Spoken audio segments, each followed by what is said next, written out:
showing. This is a massive scene unfolding. Sky 2 just arrived. Yeah, let's go back to CBS 2 assignment manager.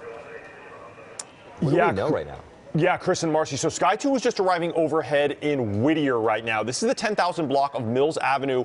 We are hearing reports now that there have been as many as 10 people hit by a vehicle here. CHP and LA sheriffs from the Norwalk station are telling us that they may be involved some way as trainees or recruits from the sheriff's academy. Now, this is the scene unfolding right now. They are setting a triage station up right here. There are multiple agencies working on this. We are also hearing that many of these people that have been hit by this vehicle are very seriously injured. CHP is coordinating with Los Angeles County Fire to take many of these injured down to UCI on the 5 freeway. They are setting up a convoy. They are going to be closing lanes of the 5 freeway to get these injured down there. We have moved Mobile 2 to this scene also. This is a very chaotic scene. I've been listening to this on the radio, and my colleagues Esteban and Annette on the assignment desk have been calling Los Angeles sheriffs to get more information. As of right now, this is unfolding. The other thing that I can tell you is that they say that the vehicle that apparently hit these people on the street has stayed on scene. They briefly gave a license plate, so I know that that vehicle is there. No information yet on anyone being detained yet for this, but at least at this point, it is not a hit and run. Chris and Marcy? So hard to see. You know, hearing 10 to 15 victims, possibly LA County Sheriff recruits. Obviously, when there are recruits, and it's this early in the morning, oftentimes there's some sort of physical activity that's going on. Do we know, Mark, if there's any type of exercise or what they were doing all in this area? Yeah, well, Chris, we are initially hearing that these were described as runners. They are saying both of the CHP and on the sheriff's radios, they're describing them as runners from the Sheriff's Academy. Now, I was looking on the map. I don't think that there is a Sheriff's Academy near here. The LA County station, Fire Station 96, is literally right around the corner from here. These firefighters from Station 96 probably arrived immediately. There you can see, I think this is the vehicle in the center of the screen that's probably the cause of all of this. It looks like it went up on the sidewalk and knocked over that pole. You can see all kinds of medical equipment around it. That's probably where many of the patients were being initially treated. Now, I did see on a map search that there is some sort of sheriff's office near here in a strip mall, but it doesn't look like an academy to me, so I'm entirely not sure where, if these were academy recruits, where they were running from, or where their headquarters were, where they started their morning run from. But that is what they are being described as at this point, is runners from the Sheriff's Academy. Well, and you can see the scene is spread out quite a bit. Yeah. It looks like some of these people may have been hit a bit far apart from one another, which tells you that maybe this car was traveling for some time before they were finally able to get it to stop. Do we know how the vehicle came to a stop? Are you able to get a better look? It looks like that's a pole of some sort that maybe stopped it. Yeah, you know, the initial reports on scene, you know, the deputy that was calling this out on the radio that they needed response seemed to be very focused on getting medical attention to the people that were hit. They did not initially discuss how this had happened, although I did hear the dispatcher ask that deputy, units on scene, did the vehicle stay on scene? And someone on the radio did say, yes, the vehicle is here. I believe that is the vehicle in the center of your screen.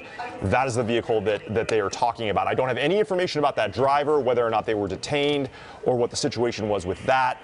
But this at this point does not appear to be a hit and run. Yeah, and it could be one of those situations. I mean, if it was, you know, maybe the driver, the car wouldn't continue to go forward or continue to move from there. But you got to hope that this wasn't something that's intentional. Yeah, and possibly a medical emergency or something which happens along those often. lines. It does, right. But I mean, the fact that 10 to 15 people hit by this one car is just alarming, and you know, it's frightful. And Marcy, you said it best, how spread out this scene is. I mean, it almost looks like there's pieces of clothing throughout the whole street. I mean, just think of just the terror of the people who witnessed this and the ones who were injured. And you know, you got to hope that everyone is okay. Right, and you see, it looks like they're possibly treating some more of the victims there at the scene as well. We know a number of them, as you mentioned, rushed to UCI on the 5, and so you mentioned those closures as well as they're doing this convoy to treat some of them, but it seems like some of the people who were hit may be being treated there at the scene as well, right, Mark? Yeah, so I was actually just going to mention that. I am hearing them talk about not all of the people that were hit in this accident are critical and going to UCI. They are actually holding some of these patients to be treated on scene, and then I heard some of them are actually going in a less serious state to St. Francis Medical Center, and then some do not require transport at all. So that is good news. I think what we're looking at also on the left side of your screen, that group of people in black shirts over there, those look to me briefly like they may have been more people from the academy. They were all sort of in a uniform that looked like physical, like PT clothes, like physical training clothes. Yeah. That may have been, we're going to try and direct Sky 2 to look over there and get a look at that group as well. But yeah, you're right, Marcy, not everyone here is critical going to UCI. There are several at least, and they are closing the 5 freeway for those transports. Yeah, just an awful scene to see. This is going on in Whittier. If you're just joining us right now, this is breaking news. We've just started covering within the last 5 to 10 minutes, 10 to 15 people hit by a vehicle, possibly recruits, and at this point, still an active scene. You could see paramedics out there helping some of the victims, but you know, the fact that there's all this debris across the area just shows how large of a scene this is. And you can see they just put another person onto a gurney right there, carry them over from the scene. We saw that they were treating that victim there on the scene, now putting them on a gurney. We see that there are ambulances there waiting in the area, and so possibly another victim being transported now. Yeah, and you could just see the damage of that vehicle. To think that that vehicle, the driver hit 10 to 15 people, makes you wonder what happened. But, you know, obviously the driver stayed on scene. And, you know, as Marcy said, it could have been a medical emergency. That's something we see often, especially when it comes to situations like this. And is that another? Yeah, they're working on someone else, right? Right. It and looks like they're getting the gurney ready to possibly put another patient onto that. They have another gurney there on standby. We know there are a number of ambulances there. And, as Mark mentioned, you can see a group of people right there on the all left. the recruits. And all dressed similarly. So this is believed to have been some kind of a training thing where they were out for a morning run, possibly when they were hit by this vehicle. They're zooming in now on one of those patients being moved towards an ambulance. Again, we don't know the full extent of all of the injuries of these 10 to 15 people, but as Mark mentioned, we do know that some of them have been very seriously injured and are being taken to UCI. Mark, do we know anything else about this convoy that's taking these patients to UCI and the impact on traffic along the 5? Well, I do know that CHP is coordinating both with Orange County and with Los Angeles Sheriffs in Norwalk to close the freeway to get those ambulances down to UCI. They did say that it was going to be a convoy and that, you know, hopefully it doesn't impact traffic that much, but they do need to get these most critically injured to the hospital as soon as possible. They made a decision on scene to do it via ambulance and not by air rescue, which, you know, could be a variety of factors of why they wanted to do that. I actually have some information I want to show you. If we can come out to my computer screen, I can show you exactly where this is happening. You know, as I said, there is a fire station very close to where this was. This here on the right side of your screen, this right here where I'm circling with my mouse, this is the intersection. You can see these houses is kind of where it happened. And then right here, you can see that's where the fire station is. So I know that the firefighters from Station 96 responded very quickly. Now, a quick Google search also lead me to believe that something in this strip mall here is associated with the Los Angeles Sheriffs. They say they have an office there. That might be where these recruits perhaps met and were running from. I have directed my colleagues at the assignment desk to try and get on the phone with the Los Angeles Sheriffs from the Norwalk station to get an idea of what that was. But as you can imagine, Chris and Marcy, they are very busy right now handling their officers, their deputies, and coordinating with Los Angeles County Fire to get these people to the hospital. Yeah, so hard to see, and you know, we are working on getting more information as to how these other victims are doing that were taken to the hospital. But this is a very large scene, and there's definitely a lot of witnesses that are nearby. We had some close shots seeing some of potentially the other recruits that are out there, and usually when they're training, they usually start their runs early in the morning. Not sure exactly what happened, but I mean, if you look at that car, that is the car that potentially allegedly hit all those people, and it looks like they're still on the sidewalk. So I mean, if they did have a medical emergency and you have all those recruits running on the sidewalk in a single file line, I mean, you can only imagine just how that looks and how that could be. And, you know, we don't have a lot of information as to how the victims are doing, but we just hope that they're doing okay. But an awful scene to see out of Whittier. Well, and the fact that the vehicle appears to have hit a pole and knocked it down, it seems to say something about the speed it was possibly going. If it was moving really slowly, there perhaps wouldn't have been enough force to bring down that pole. So that speaks to the speed and why we're seeing possibly the number of injuries that we are seeing here. Yeah, that's a good point. I mean, that pole literally knocked down. We don't know anything about this driver. We don't know if it was a medical emergency. We don't know if it was someone who was under the influence or potentially a hit or run. So we're still working to hear about that. Well, we want to go to retired PO from LA City Fire, Rick Godinez. He joins us now on the phone. Rick, can you hear us this morning? Yes, I can. Good morning. Thank you so much for joining us. Have you heard anything about this incident and what the latest is?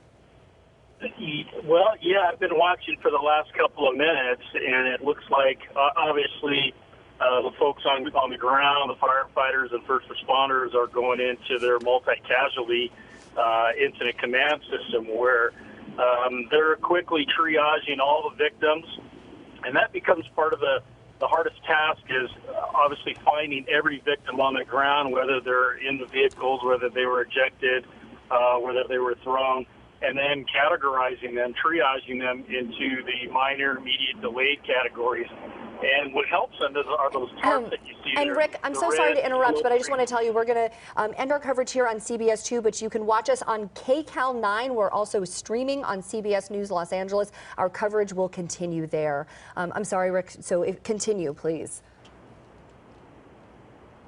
Okay, so as you can see, the red, yellow, and green tarps that are on the ground, those are used by the first responders to categorize the victims, so they know exactly who the delayed victims are, that they can have a little bit more time to look at them and treat them. The ones on the red tarps are the immediate. Those are the ones that are going to take priority. Those are the ones that may have a compromised airway or severe bleeding. And they're the ones that are going to get to the hospital first. And then all in conjunction, as this is being done, base station contact is being made with the hospitals. Obviously, with multiple victims, we can't inundate one particular hospital for all the victims. So they're going to start setting up their base contacting one base hospital that will start diverting victims to various hospitals within the area. I mean, so awful to see. Have you ever seen anything like this? Yes, unfortunately, 36 years on the fire department, we've responded to several multi-casualty incidents, and unfortunately, these things happen. But it is a typical thing that first responders do train for, whether it's a pedestrian struck by another vehicle, whether it's a bus rollover, whether it's multiple cars hit by a train. You know, we saw that in Glendale. We saw that in Chatsworth, where you're dealing with multiple patients at one time, whether it's an explosion, a shooting, whatever the case may be. It becomes a multi-casualty, and this is where first responders have to quickly assess the situation, quickly triage, treat, and transport the patients to get them to the hospital as fast as they can. And if you're just joining us here on KCAL 9 or on our stream on CBS News Los Angeles, we want to update you on what is happening here. This is in Whittier, where we're told 10 to 15 people were hit by a vehicle this morning, and these victims are possible trainees or recruits to the LA County Sheriff's Office. It appears they were involved in some kind of a training exercise, possibly out for a morning run. We know a number of them are seriously injured and have been taken to UCI. There is a caravan van going to UCI along the 5, so it will impact some traffic there on the 5. Some of the other people who were hit are being treated there on the scene. We see them being triaged. We've seen a few put on gurneys and taken over to ambulances, and you're looking now at the scene. That is believed to be the vehicle involved in all of this. You can see it hit a pole and brought it down. Just a massive scene here in Whittier as the investigation really just getting started. The focus right now is on the victims and treating them because, again, we know that a number of people were seriously injured here at the intersection of Mills Avenue near Telegraph Road, again, in Whittier. Yeah, and it's a very large scene that we see right here, and you know, crews will likely be out here for some time. And as you mentioned, Rick, the focus is the red tarps. Those are the people that need immediate help, people who you know, basically need to go to the hospital and in potentially critical condition. As for any fatalities, that we're still trying to figure out what's going on. Right now, the big thing is making sure these people are treated, but so hard to see and such a large scene. And one of the other things that we do see is if you look on the far left side of the corner, those recruits right there, they are being questioned and they are being interviewed and potentially witnesses to this crash that we saw. And Mark is still with us. He's our assignment desk manager. He's on the desk right now. Mark, I hear you got an update? Yes, we do, Chris. So we just got off the phone with the Los Angeles Sheriff's Department. They now confirmed that the driver of the vehicle that caused this accident is being detained. So this is this person, we don't know exactly what the situation is whether or not that they're being considered for any criminal type of charge here, but they are being detained at this point. The driver is there along with the vehicle. We can clearly see that hit that pole. The other thing is that that convoy that is en route to UCI is getting on the freeway. They are transporting people. Some non-critical patients that you can see are being treated here. They are slated to go to County USC Medical Center for their treatment in a less critical capacity. So that is the situation that is developing down there right now. But that driver in that vehicle that hit that pole at this point is being detained by Los Angeles sheriffs. Yeah, you know, you hear them being detained. We want to keep in mind that no arrests have been made at this point. But also it raises the question, was this intentional or was it one of the situations where they Possible were medical urgency, emergency or something along those lines? or potentially driving under the influence and, you know, not realizing what they're doing. But yeah, you could see one of the helicopters right there that will be taking some of those patients to the hospital, especially those in critical condition. And have we confirmed that some of them are being transported? We knew that some were going by ambulance, but is that helicopter just on standby, do we know? Or is it getting ready to leave with some of these patients? Now, Marcy, I actually have just been listening to radio traffic about that. LA County Fire did land their helicopter there. That is usually used for transport. They may be prepping some critical patients to go into that, but I'm actually, just as you were saying that, I was monitoring the radio traffic about that air unit touching down there, and they're coordinating with the sheriffs on scene about what they're going to do next. Yeah, we also have on the phone right now retired PIO from the LA City Fire, Rick Godinez. Rick, are you still with us? Yes, I am. Yeah, talk to me a little bit, you know, observing this scene right now. Obviously, you've been to a lot of incidents in your time here in Los Angeles. What's going on right now? Because obviously they have taken the more critical patients to the hospital. So right now, what's the main focus for investigators, for EMT, for LA City Fire? Yeah, so for the first responders that are still on scene, obviously assessing the remaining patients, the most critical, as you said, are getting transported. Now, the reason for possibly a helicopter being landed nearby would be for any critical patients, especially children, that might have to go to a children's hospital. It's a specialty hospital. We oftentimes won't take a child to just a regular ER. They need to go to a children's hospital. So that may be the case there. And as this incident unfolds and as patients are being triaged, treated, and transported, then it becomes, you know, it's up to law enforcement to obviously secure that perimeter in case it does turn into a criminal investigation, in case there are fatalities, then it takes that next route. But first responders, their priority right now is to treat all the patients, get them triaged and treated and transported as quickly as possible. And you were telling us before about the colors of the tarps, and that shows the seriousness of the injuries. We saw a number of people on that yellow tarp and a few people on the green tarp as well. For the yellow tarp, what kind of potential injuries could we be looking at that would be categorized as yellow? Yeah, the yellow tarps indicate delayed. Those are the patients that aren't necessarily critical. They're not necessarily walking wounded, but they definitely need transportation to the hospital. It could be a severe broken arm. It could be a bleeding that isn't compromised either by the carotid or a femoral artery that's going to be a quick loss of blood.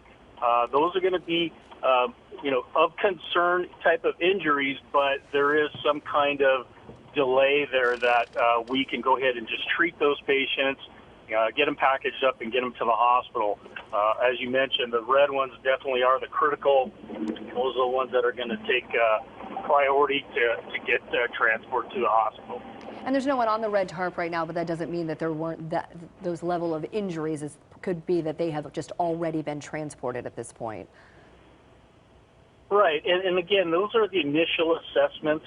The first responders on the ground, initially when they pull up on scene, they're quickly scanning the area. They're looking at it's a few seconds of determining an airway, and any controlled bleeding. If they can reposition the airway, they'll categorize them, and then they'll put a tag on them, which is called a triage tag.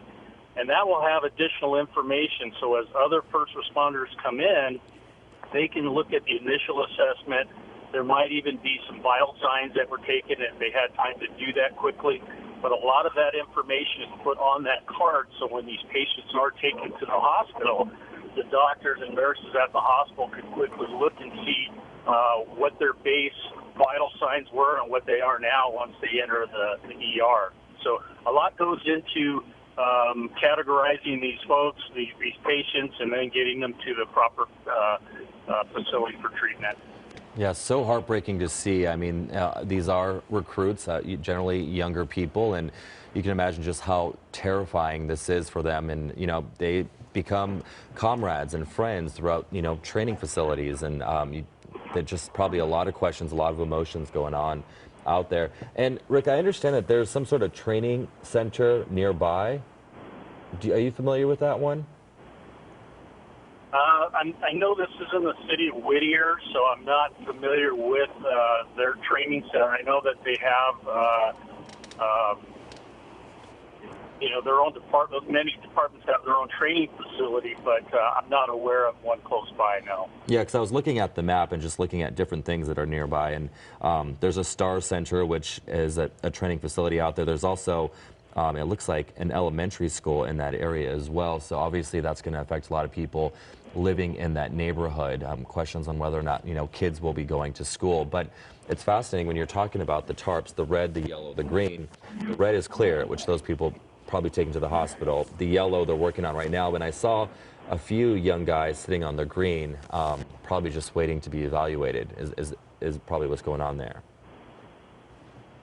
That's correct. And it is a lengthy process, and it's a coordinated effort to get a team to quickly assess and become the treatment unit, and where they're going to do all the treatment, they're going to do the assessment. You've got a unit that's doing the triaging, and you have a unit that's doing the transportation. So the incident commander has quite a few balls in the air to juggle to make this a coordinated effort to get everybody packaged, everybody treated, and everybody transported.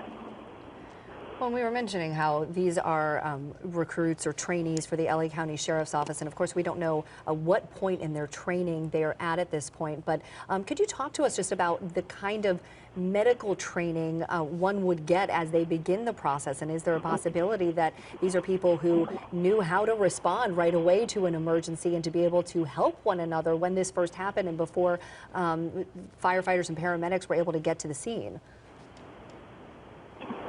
Yeah, so with many agencies, as you're starting the process to become a firefighter or first responder, quite often the requirement is to have a minimum of an emergency medical technician certification. Oftentimes they'll certify you while in the academy, but my guess is that if we had some recruits on the ground that were close by, and that were involved in this, they had some type of medical training, whether it's just first aid and CPR or at the emergency medical technician level. Quite often, departments already hire paramedics that are already certified that have transferred from one department to another. So that is an additional asset to have. Even though they're recruits, some come with a significant amount of training that is already with them as they enter the academy. So that could be a plus for some of the victims on the ground. And I'm sure someone was leading this training as well who has even more experience and would know how to respond in this situation, how to make those right calls right away to make sure that help arrives quickly. And it's also fortunate that there was a fire station really close by. And so just talk about how seconds matter in an incident like this and making sure that help gets there as quickly as possible.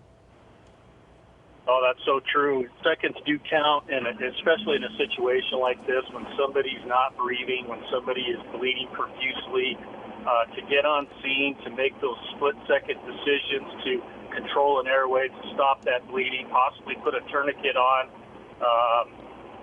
whether it's CPR, things like that.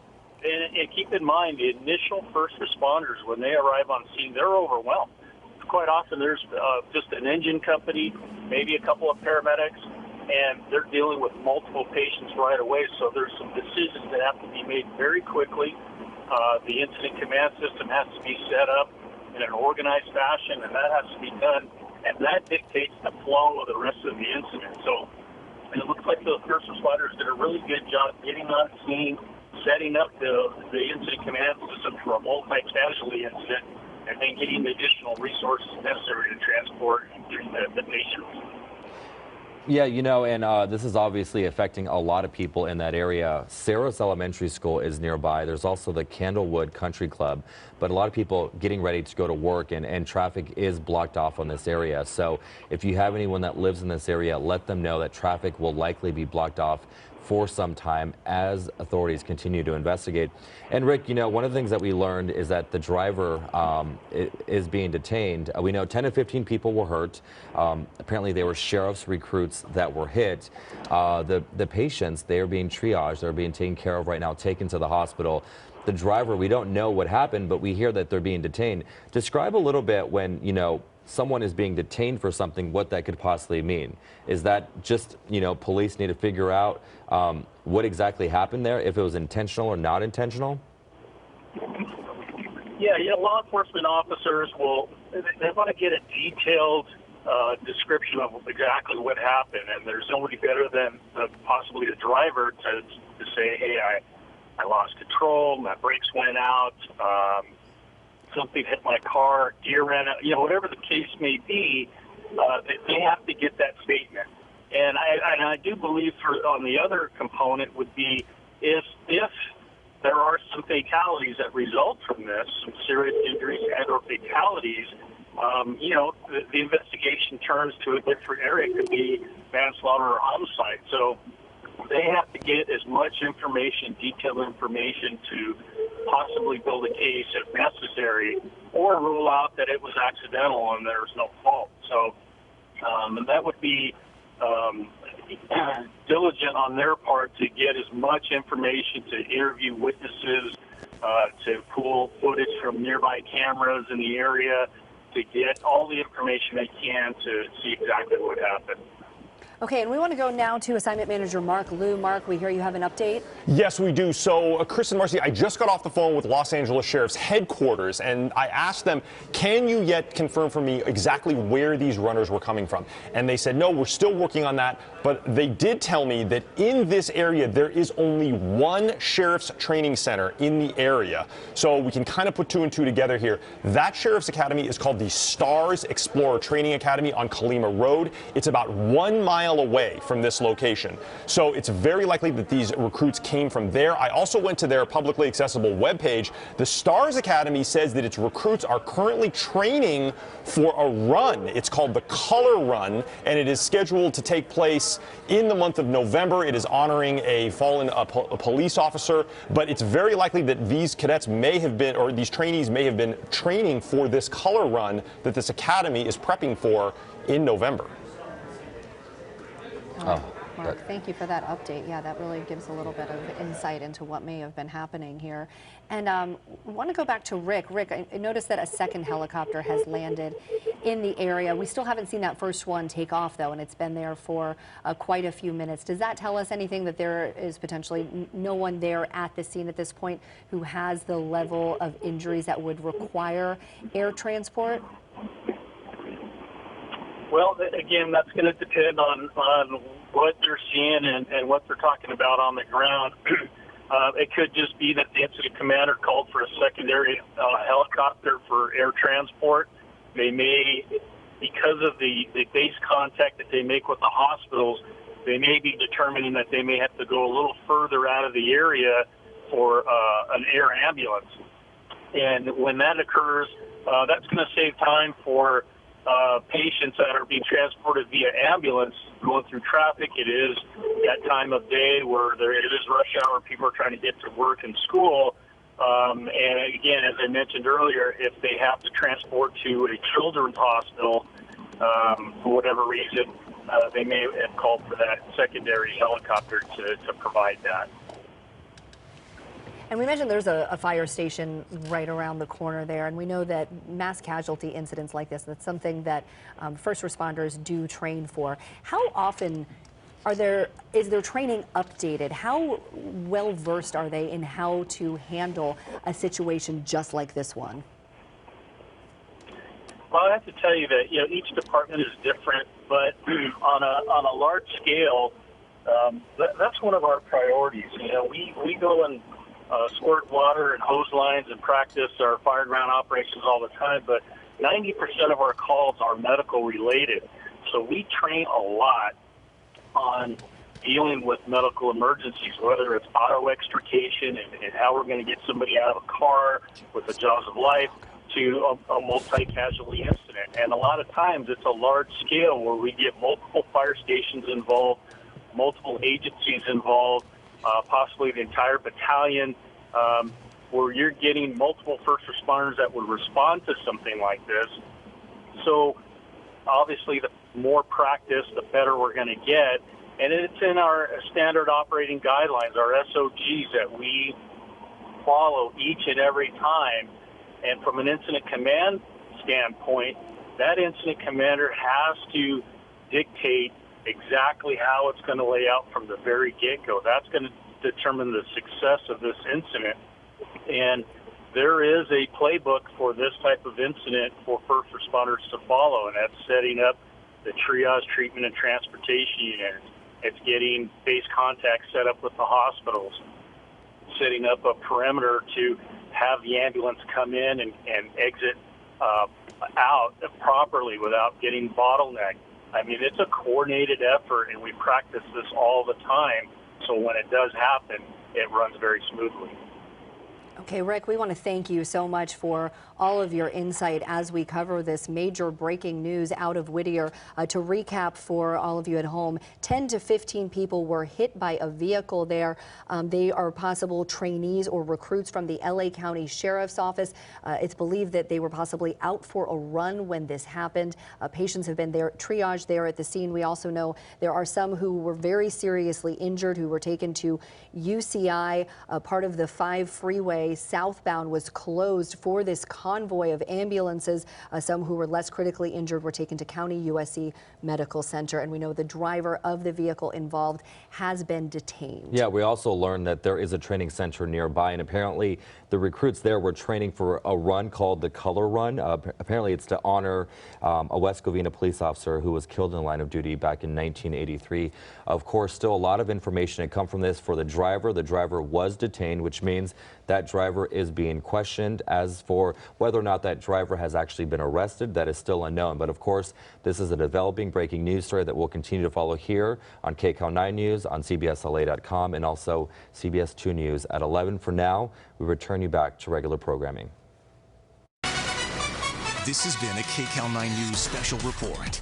We now return to our regularly scheduled programming.